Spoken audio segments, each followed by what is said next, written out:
Olá, queridos amigos. É com muito prazer que a gente vem fazer essa atividade de hoje com o tema Esperança e Vida, né? E esse tema ele é extremamente oportuno para o nosso momento atual, né? Como nutrir a esperança diante de um mundo que aparentemente está virado de ponta cabeça. Como nutrir esperança pela vida no momento em que as notícias apenas nos mostram o que há muitas vezes de mais difícil e o que há de mais terrível no nosso mundo atual. E é uma proposta desafiadora. E para a gente começar a nossa reflexão, vamos iniciar falando um pouquinho e tentando relembrar uma ópera escrita por Mozart em 1791. Ele compôs uma ópera chamada A Flauta Mágica. E nessa ópera tem vários personagens, né? Inclusive um deles é o que a gente vai destacar na nossa conversa de hoje, que é o Papageno, né? O Papageno é um personagem, um passarinheiro, onde ele no seu percurso e na sua trajetória, durante a história que foi elaborada por Mozart, ele, diante de um momento onde ele se encontra extremamente desesperado, porque ele perdeu a sua amada, e temendo aquela situação de tamanha dor e se sentindo sozinho e abandonado, ele pensa em tirar a própria vida. Eis que surge e que se apresenta ao Papageno três gênios, e esses três gênios o aconselham a usar um instrumento mágico. E quando o Papageno começa a tocar esse instrumento mágico, eis que surge a sua amada. Esse pequeno trecho nos convida a uma reflexão muito importante. Vai nos dizer que tem momentos na vida da gente onde o desespero, a desesperança, nos chega de uma forma extremamente forte. E em alguns momentos, na cabeça de alguns amigos, na cabeça de algumas pessoas, podem surgir pensamentos e ideias de desistirem da vida. E comparando a essa história, quantas vezes nós temos recursos internos dentro de nós mesmos que podem ser utilizados para, para que nós possamos lidar melhor com os desafios da vida. Não é? É esse o convite. Essa história nos diz assim, se os três mágicos, né, se os três gênios pedem para Papageno utilizar o seu instrumento mágico, nos dá a ideia de que todos nós temos recursos, apenas precisamos encontrá-los. É claro que diante da diversidade de vidas e diante da diversidade que é o universo íntimo, cada um de nós passa por percursos e situações, inclusive até de transtornos psicológicos, que nos causam um grande sofrimento. No entanto, com a ajuda, né, de pessoas, amigos, de profissionais, a gente pode encontrar em nós mesmos recursos para lidarmos com o sofrimento e com a dor. Então, essa história trazida por Mozart, que passou por tantas dificuldades também. Então, Mozart morreu na completa miséria e foi um compositor extraordinário. Então, mostra para a gente, de alguma forma, que a vida traz elementos e que a vida vai se desdobrando e vai nos mostrando quais são os caminhos, quais são as alternativas para que nós possamos lidar com as nossas dificuldades. Porque se a gente tiver uma visão limitada, se a gente tiver uma visão enrijecida desse momento atual, dificilmente a gente vai encontrar possibilidades. Mas se a gente tem se a gente procura uma flexibilidade psicológica, uma flexibilidade na forma de nós compreendermos as nossas dificuldades, a própria vida, ao se desdobrar, ela vai nos apresentar possibilidades, né? Então, vamos relembrar aqui no filme de Alice, no País das Maravilhas, tem um determinado momento que Alice se vê diante de vários caminhos e ela não sabe que caminho tomar. E aí ela pergunta para um dos personagens da história: bom, mas qual caminho eu devo tomar? E aí o personagem diz assim: mas Alice, você sabe para onde você quer ir? E Alice diz: não. Então, esse outro personagem vai dizer assim: Alice, se você não sabe para onde você quer ir, qualquer caminho serve. Então, essa história, esse desenho, faz com que a gente também reflita para onde nós queremos ir. E aí a doutrina espírita nos surge como a chave de entendermos qual o nosso destino, a chave para nós entendermos e nos ajudar a construir qual o propósito de vida que queremos levar. Porque se nós não tivermos de alguma forma traçado para nós mesmos qual o objetivo da nossa vida, isso pode minar as nossas forças, né? Então a ideia é quais são os recursos que a doutrina espírita nos traz para que nós possamos construir essa fortaleza interior de buscarmos as respostas que existem dentro de nós, buscarmos muitas vezes os propósitos, né? Então essa ideia de que nós temos todas as respostas, muitas vezes não teremos. Muitas das nossas aflições, nós sabemos as causas, mas outras delas não sabemos. Então, existe um processo de autorreflexão, ou seja, a vida nos convida o tempo inteiro a pensarmos sobre que vida nós queremos viver. E muitas vezes nós só pensamos nesse propósito quando estamos diante da morte. Tem uma frase de Joana de Ângeles que ela diz assim: todo dia nós morremos.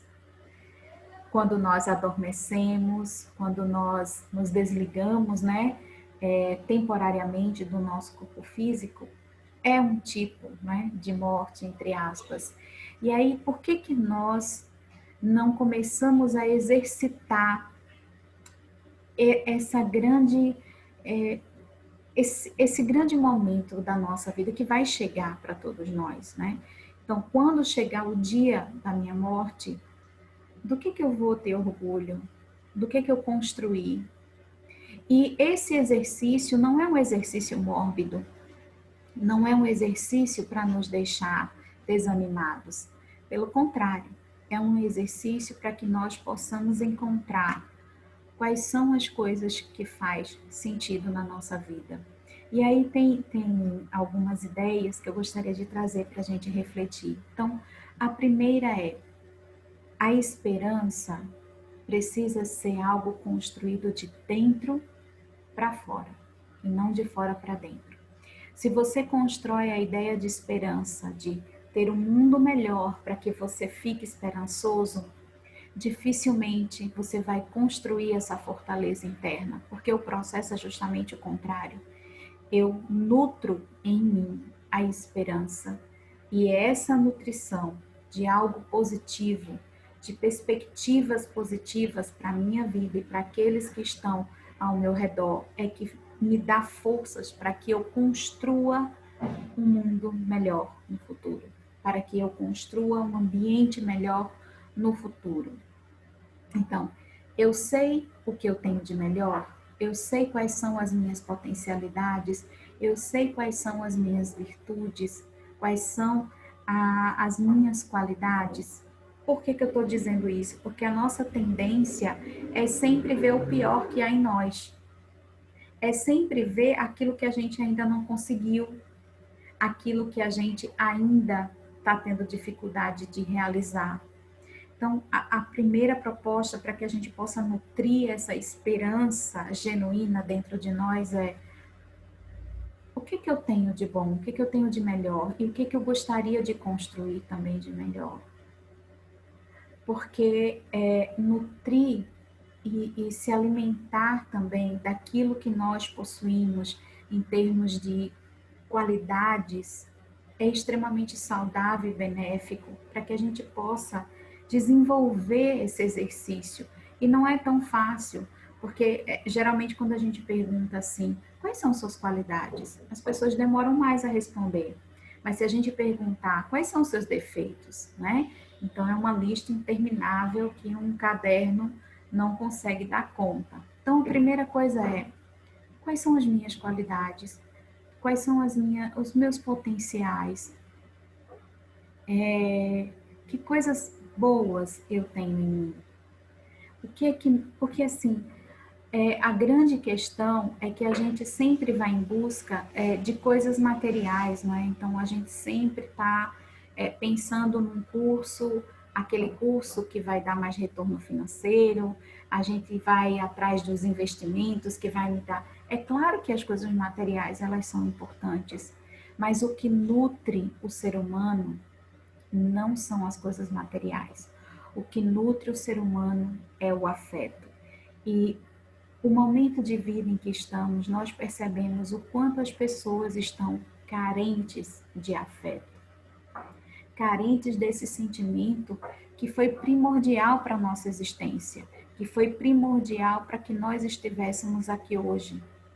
Nós precisamos de alguém, nós precisamos do contato com o outro, nós precisamos dessa nutrição, que é muito mais do que uma nutrição física, nós precisamos dessa nutrição afetiva. Né? Madre Teresa de Calcutá já dizia: a grande dificuldade das pessoas hoje é a fome de afeto, não é só a fome de alimento material, é a fome de afeto. E isso é o que faz sentido na vida da gente, porque se a gente fizer um exercício de que no momento da nossa morte, o que que nós vamos desejar? Nós vamos desejar coisas ou nós vamos desejar abraçar pessoas que nós amamos? Ou nós vamos desejar falar últimas palavras generosas para as pessoas que nós amamos? Então, é esse senso de amplitude e de humanidade que a gente precisa desenvolver. É isso que vai fazer com que nós, ao longo do tempo, possamos fortalecer as nossas demandas internas, porque são de diversas ordens. Cada ser humano é diferente um do outro. Então, a sociedade, o tempo todo, ela está apontando para a gente que o objetivo é ter, que o objetivo é ganhar. Inclusive, na própria escola, não é? A gente percebe a realidade dos alunos, que é competir. Então, dentro da universidade, você vai ver as pessoas estão ali muitas vezes competindo, quando na verdade o grande objetivo não é esse. O grande objetivo da vida é você ser quem você deseja ser. Não é uma luta constante com o outro, porque nós abrigamos em nós mesmos todas as respostas para buscarmos essa felicidade. E a doutrina espírita, ela nos presenteia com algo extremamente importante que vai nessa direção dessa fome de afeto, né? Tem um item no Evangelho segundo o Espiritismo que Allan Kardec ele coloca assim: os infortúnios ocultos. Então Allan Kardec vai dizer: nas grandes calamidades a caridade se manifesta e vê-se em generosos impulsos para reparar os desastres, mas ao lado desses desastres gerais há milhares de desastres particulares que passam despercebidos, de pessoas que jazem sobre um catre sem se lamentarem. São esses infortúnios discretos e ocultos que a verdadeira generosidade sabe ir descobrir, sem esperar que eles venham pedir assistência. O que Allan Kardec está dizendo? Allan Kardec está nos mostrando que muitas pessoas estão em sofrimento, mas em sofrimento silencioso. E por que as pessoas estão sofrendo em silêncio? Será que é porque elas querem simplesmente? Será que as pessoas que estão em sofrimento psicológico ou sentindo uma dor emocional muito forte, elas estão sofrendo caladas porque elas querem? O que a gente vê é que as pessoas estão sofrendo caladas porque elas não têm empatia daqueles que estão ao seu redor, porque elas não se sentem muitas vezes acolhidas na sua singularidade, no seu sofrimento.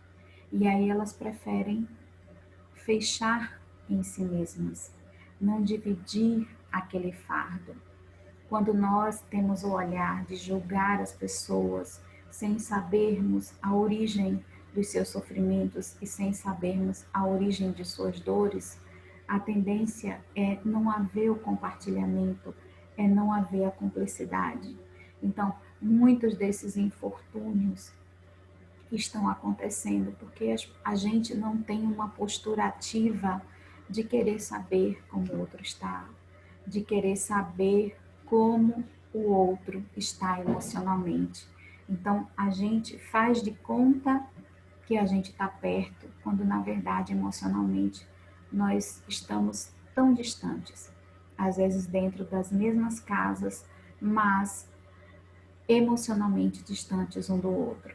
Então, é importante a gente refletir o quanto nós doamos a nossa atenção genuína, o quanto nós fazemos pelo outro aquilo que gostaríamos que o outro fizesse conosco quando nós estivéssemos em sofrimento. E no próprio Evangelho segundo o Espiritismo, Allan Kardec ele vai dizer que a pessoa ela só se desespera quando não vê termo para os seus sofrimentos. Então isso é o desespero. Por isso que a doutrina espírita ela consola as nossas dores, porque nós sabemos através das mensagens espirituais, através dos amigos espirituais, que a vida continua, né? O próprio exemplo do Mestre Jesus ao aparecer para Maria Madalena deu a prova de que a morte do corpo físico não é o fim. Então, essa ideia de que estamos num momento passageiro e de que estamos aqui de passagem, nesse mesmo item, Allan Kardec vai dizer: e o que é a vida humana com relação à eternidade? Senão bem menos que um dia. Então, essa percepção de que mesmo diante de um grande sofrimento, diante de uma grande dor, nós temos a clareza e a consciência de que é passageiro, de que aquilo não significa a eternidade.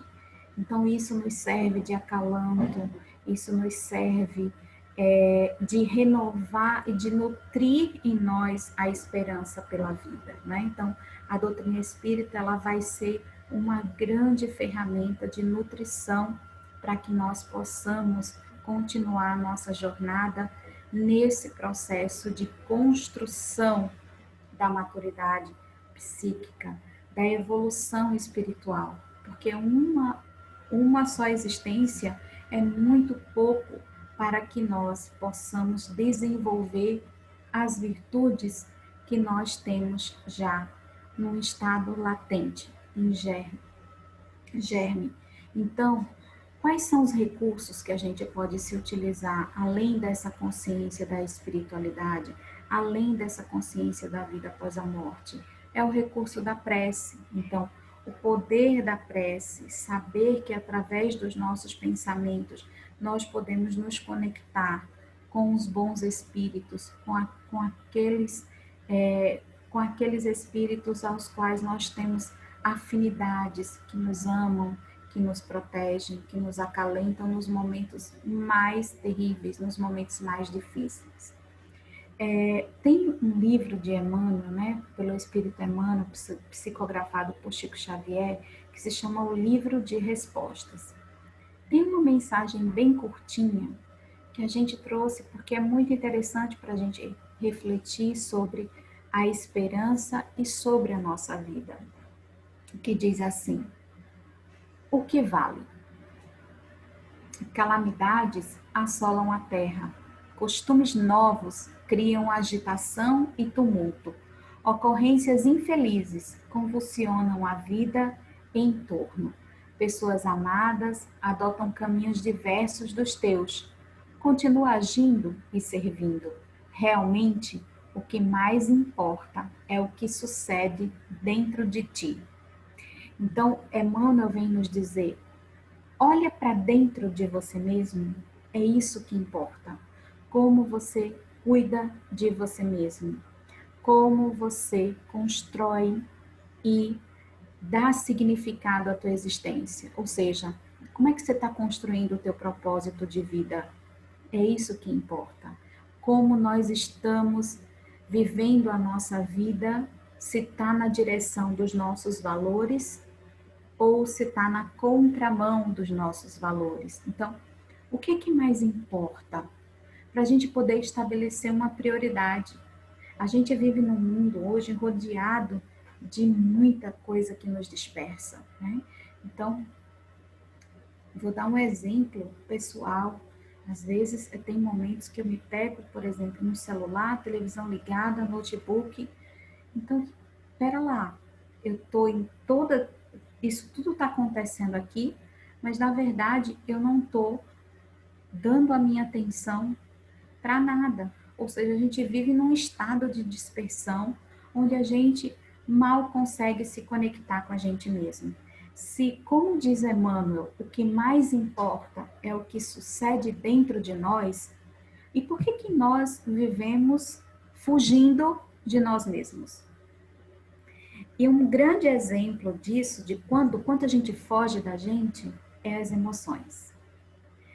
Como nós fugimos das emoções.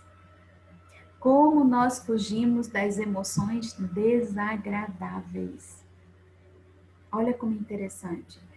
Porque eu não quero sentir raiva, eu não quero sentir medo, eu não quero sentir tristeza, quando na verdade todas essas emoções, elas fazem parte da natureza humana e elas têm uma função na vida do ser humano, que é de regular algo dentro de nós. Então, se o que mais importa, como diz Emmanuel, é o que sucede dentro da gente, então é preciso a gente voltar o nosso olhar para dentro de nós mesmos. Então, tem até uma frase de um psicólogo que eu gosto muito, que ele diz assim: não vai só para ficar dentro de casa, mas vai para dentro de você. Vai para dentro. Entre em contato com essas emoções desagradáveis. O que que elas me fazem pensar a respeito de mim e a respeito do outro? Isso é autoconhecimento. Quando eu estou com raiva, quais são as ideias que passam pela minha mente? É raiva de quê? É raiva de quem? Quais são as minhas reais necessidades? Será que eu estou sendo atendida pelas minhas necessidades reais? Então, isso que Emmanuel nos diz nessa pequena mensagem é muito significativa para fazermos essa reflexão sobre esperança e vida. Não existe vida que realmente vale a pena ser vivida se a gente não se importa com a gente mesmo. Se a gente não se importa de cuidar de nós mesmos, porque é esse cuidado que a gente também vai estender para o outro.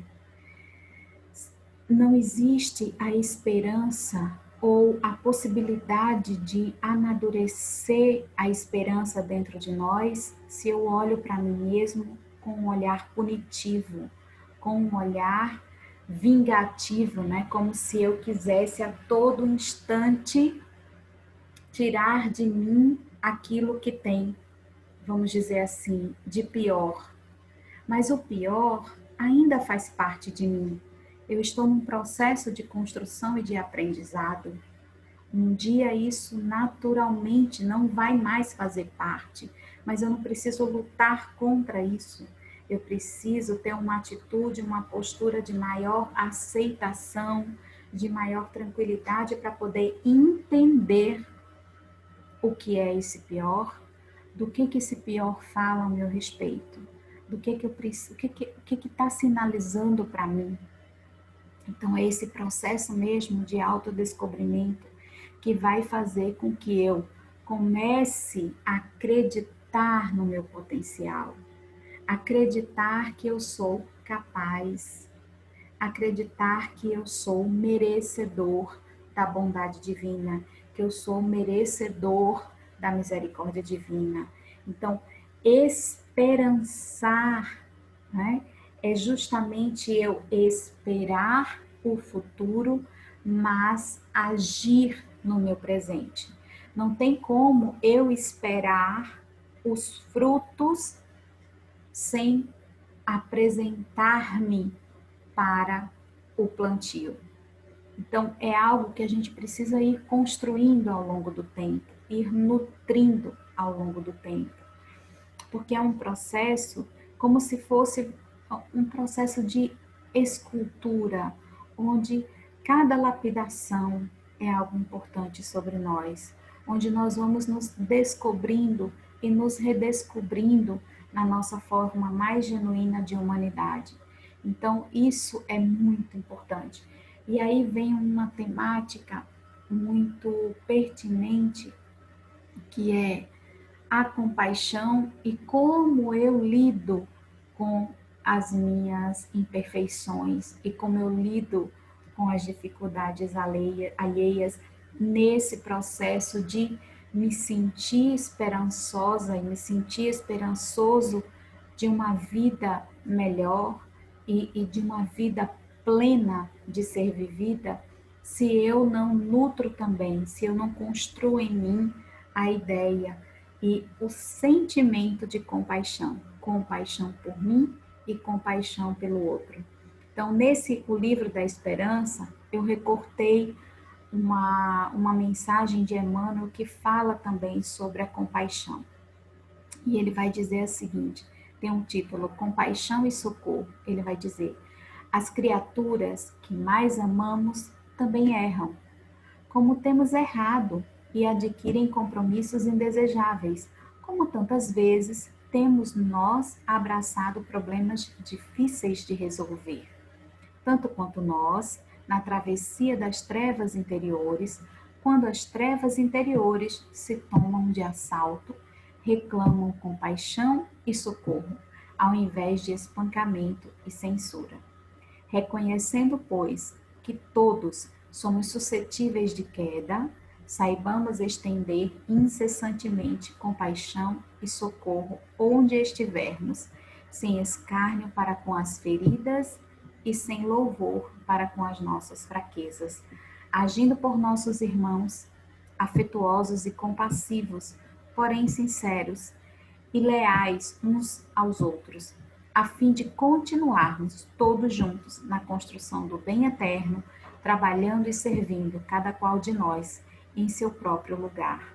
Então, onde Deus nos colocou é onde a gente deve desenvolver as nossas virtudes. É justamente para que a gente possa ter aquele senso de pertencimento. Não estamos em lugares ao acaso. Estamos no lugar certo e no momento ideal. E a todo momento nós temos condições de mudar e de dar sentido à nossa vida. Claro que diante de tantas dificuldades psicológicas, de transtornos mentais, a gente precisa de um acompanhamento, muitas vezes, um acompanhamento médico, um acompanhamento psicológico, para que a gente possa ter esse olhar de compaixão. Então, o que é a compaixão? Não é simplesmente olhar para o outro e ver que ele tem problema, mas a compaixão é eu me direcionar para o outro e ajudá-lo a diminuir o seu sofrimento. Porque a compaixão requer também uma atitude. não é simplesmente algo no mundo das ideias. A compaixão é algo que requer de nós, é uma emoção que requer de nós uma atitude de olhar para o outro, reconhecer o seu sofrimento e agir para diminuir o sofrimento do outro. E esse sentimento, ele é também direcionado a nós mesmos, que é começarmos a olhar para nós mesmos com compaixão, de nos perdoarmos pelas nossas dificuldades, de nos perdoarmos pelos nossos erros, para que possamos, a partir também desse auto-perdão, ganharmos uma energia nova para recomeçar o trabalho, para se levantar, para conseguir fazer com que as nossas forças não se esvaiam, para conseguir a nossa construção de fortaleza interior. Porque é necessário olhar para nós mesmos com mais compaixão, com mais aceitação, de não rejeitarmos quem nós somos, mas construirmos ao longo do tempo quem eu quero ser, aceitar quem eu sou, mas olhar para frente e ter essa possibilidade de saber que a vida vai me dar os recursos e eu também vou construindo por mim mesmo recursos para a minha autotransformação e para a minha mudança. Então, por isso que Emmanuel diz, né? O que vale? O que vale?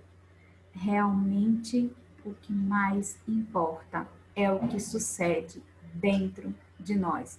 Então, isso, quando eu vi essa mensagem, eu achei de uma profundidade, porque a gente está tão olhando para fora, né? A gente quer arrumar a vida do outro, a gente quer organizar as coisas do lado de fora, mas a gente negligencia de uma forma absurda a nossa casa mental.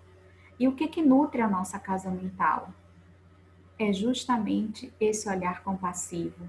São pensamentos de que eu sou capaz de mudar o meu próprio destino, né? Então Deus, né, sair daquela ideia de um Deus autoritário, onde simplesmente ele, não é o responsável pelas minhas dores e os meus sofrimentos. Pelo contrário, eu sou o ator principal, eu sou o construtor da minha existência e da minha vida. Então a gente precisa assumir mesmo esse protagonismo, né? Levantar um pouco dessa cadeira do comodismo, buscar muitas vezes a ajuda que é necessária, porque eu não posso tudo sozinha, então tem coisas que eu não vou conseguir sozinha, eu preciso do outro. E aí esse outro, ele precisa ter um olhar de aceitação, porque se quando eu vou no movimento de buscar ajuda, eu vejo julgamento e eu vejo esse olhar crítico, o que é que vai acontecer? Eu me retraio, eu não vou mais. Eu acho que vou dar conta sozinha. E aí a angústia vai aumentando, o sofrimento vai aumentando, a dor vai aumentando. Então, é um processo de reciprocidade. Se eu consigo ter um olhar compassivo do outro, eu posso ter a possibilidade de mostrar para o outro quem realmente eu sou, as minhas necessidades, porque eu não vou me sentir julgada, eu não vou me sentir acuada. Então, esse sentimento que a gente precisa, de alguma forma, desenvolver através do conhecimento espírita. Então, o espiritismo, ele vem descortinar mesmo a nossa visão de que nós vivemos num mundo que somos irmãos e que vivemos numa fraternidade universal. Então, existe uma responsabilidade que é compartilhada também. Existe a minha responsabilidade individual, mas existe a responsabilidade do coletivo, né? Então, por exemplo, o suicídio é uma responsabilidade social, sim. É uma questão de saúde pública, sim, onde todos nós podemos dar nossa contribuição para, de alguma forma, diminuir esse sofrimento, tá? Então, às vezes, as pessoas sofrem caladas porque a gente não tem essa sensibilidade e essa abertura. Então, muitas vezes a gente vai ver as pessoas falando uma coisa e agindo de outra forma. É muito comum. Então, a gente está na época do Setembro Amarelo, né? Então, é muito comum você ver as postagens, você ver as pessoas. Será que o tanto que ela posta ou o tanto que ela sinaliza o Setembro Amarelo, a importância do Setembro Amarelo, ela corresponde a isso? Ela faz esse acolhimento? Ela é uma pessoa que é disponível para aqueles que estão ao seu redor? Então a gente precisa ter cuidado para não entrar numa incoerência, numa incongruência, né? A gente precisa também viver mais aquilo que a gente propaga, as ideias que a gente propaga, para que isso ganhe visibilidade, ganhe credibilidade, para as pessoas acreditarem realmente de que eu sou capaz, sim, de oferecer a minha escuta acolhedora, oferecer o meu carinho, oferecer o meu abraço fraterno, no momento em que o outro me solicitar. Então, isso é extremamente saudável.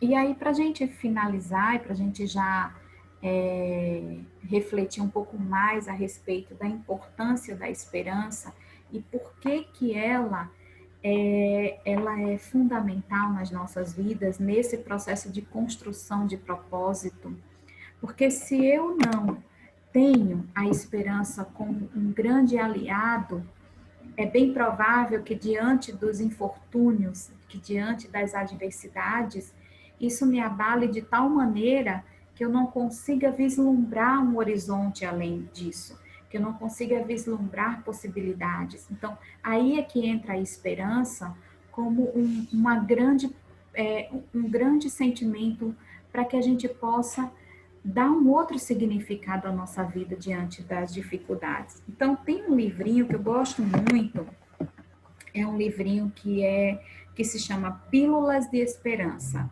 ditado pelo espírito Dias da Cruz, e o médium foi André Moreira. Então, ele diz assim, tem um título, Estais Amparado. E ele começa dizendo assim, confia no amparo que verte do alto em direção à tua vida.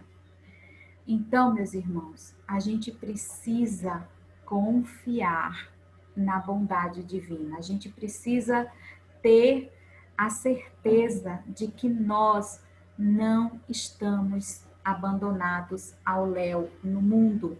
Existe uma inteligência superior a nos observar. Existe um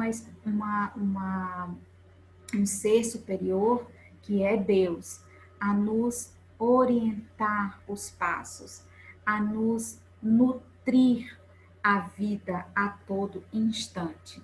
Então é importante a gente confiar nesse amparo do alto. Ele continua: nenhuma criatura está abandonada ou só no mundo, nas lutas abençoadas e educativas. Então todas as lutas, elas trazem em seu sentido algo que pode nos auxiliar no nosso processo de aprendizagem, no nosso processo educativo. Todos se encontram sustentados por mãos amigas e amorosas que os revigoram e protegem, inspiram e socorrem. Então, olha que interessante, nós estamos rodeados de seres dispostos a nos auxiliar e a nos amparar, de espíritos protetores, os nossos anjos guardiões, os espíritos familiares que tomam conta da nossa família, que estão disponíveis diante do nosso apelo de necessidade, né? Como a gente falou anteriormente, a importância da prece nas nossas vidas. Ele diz assim: não creia que a culpa e os equívocos do caminho te façam menos digno perante o amor do Pai. Então, em momento nenhum, a gente pode ficar paralisado na culpa. A gente precisa reconhecer os erros, a gente precisa aprender a olhar para os nossos erros de uma forma diferente. A nossa educação, principalmente essa educação, ela é extremamente punitiva, não é? Onde você faz o que eu mando e se você não fizer o que eu mando, eu te puno. A proposta do evangelho, ela é você mesmo traçar o teu caminho e a tua rota. E a tua construção, os teus passos é que vão te dizer exatamente aquilo que você vai vislumbrar no teu futuro. É como você vai caminhar, ou seja, não tem ninguém te punindo.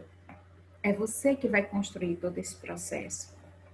Então é importante, como ele relata aqui na mensagem, de que a gente não se coloque numa posição de culpa, porque a posição de culpa faz com que nós nos sintamos não dignos das bênçãos de Deus. E é justamente essa ideia que é equivocada.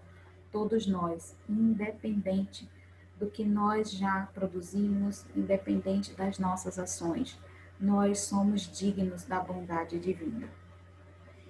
Ele continua assim: naturalmente, o que fazes atrai aquilo que contigo se sintoniza. E a depender de tuas escolhas, quando afastadas do bem, podes não perceber o carinho e o afeto dos que te amam, permanecendo sob o jugo, por vezes impiedoso, da sintonia com as sombras. Então, veja, às vezes a gente está sendo auxiliado pelos benfeitores espirituais, mas a nossa falta de percepção é tão grande que faz com que a gente imagine que nós estamos abandonados. Então, é essa falta de conexão com a espiritualidade amiga que faz com que a gente tenha essa ideia de que nós não somos amparados, de que nós não estamos sendo auxiliados. E muitas vezes estamos sim, basta que a gente desenvolva essa sensibilidade, né? Ele diz: no entanto, ainda aí estás debaixo da misericórdia divina, sempre atenta ao teu posicionamento e redecisões morais. Então, veja, a justiça divina, Deus está sempre atento para os momentos em que nós nos redirecionamos para o bem e para a nossa reforma interior. Nada passa despercebido da divindade, né? E aqueles que te amam permanecem ao redor de ti, desejosos de inspirar-lhe o melhor no caminho da reeducação espiritual. Então, meus irmãos, a vida, ela nos presenteia com tantos amigos espirituais, com tantas pessoas que nos desejam o bem e que nos desejam o êxito da nossa jornada terrena, né? Então, existe sim pessoas que, corações amados, que desejam que nós possamos nos libertar daquilo que ainda impede o nosso progresso espiritual e trabalham junto conosco nessa direção. Ciente dessa realidade, abriga em tua alma o acolhimento desse amparo celeste, abrigando a esperança como força e combustível para teus atos. E pouco a pouco, por meio da renovação dos teus pensamentos e ações, perceberás que, desde sempre, o amor tem-lhe carregado nos braços em direção ao Pai. Então, é uma mensagem de extrema delicadeza e tão profunda, porque vai nos dizer que, à medida em que a gente abriga em nós a esperança, a gente faz com que essa esperança se torne força, se torne combustível para os nossos atos, para que pouco a pouco a gente vá renovando os nossos pensamentos, os nossos sentimentos, os nossos próprios atos, sem nos esquecermos de que o amor tem nos carregado nos braços, sempre. em direção a Deus. Então, meus irmãos, que nós possamos, né? Eu vou compartilhar com vocês uma imagem que eu acho extremamente significativa para a nossa reflexão de hoje, da importância que tem a esperança na construção de uma vida saudável, na construção de uma vida que vale a pena ser vivida, né? Então, a esperança é essa mola que vai nos dar força para que a gente possa, junto também, compartilhando os nossos sentimentos, compartilhando muitas vezes as nossas dores, encontrando no outro o amparo necessário para que juntos possamos nos envolver e nos nutrir do que há de melhor na humanidade, do que há de melhor em cada um de nós. Então eu vou mostrar para vocês, vou compartilhar aqui a minha tela e mostrar para vocês essa imagem que eu acho extremamente significativa, não é? Que é justamente a imagem de uma árvore, né? Onde essa árvore está posta praticamente no chão, né? E essa árvore diz muito para a gente. Então, deixa eu compartilhar aqui com vocês essa tela, para que vocês possam ter acesso e ver junto comigo, né? Compartilhar aqui. Isso.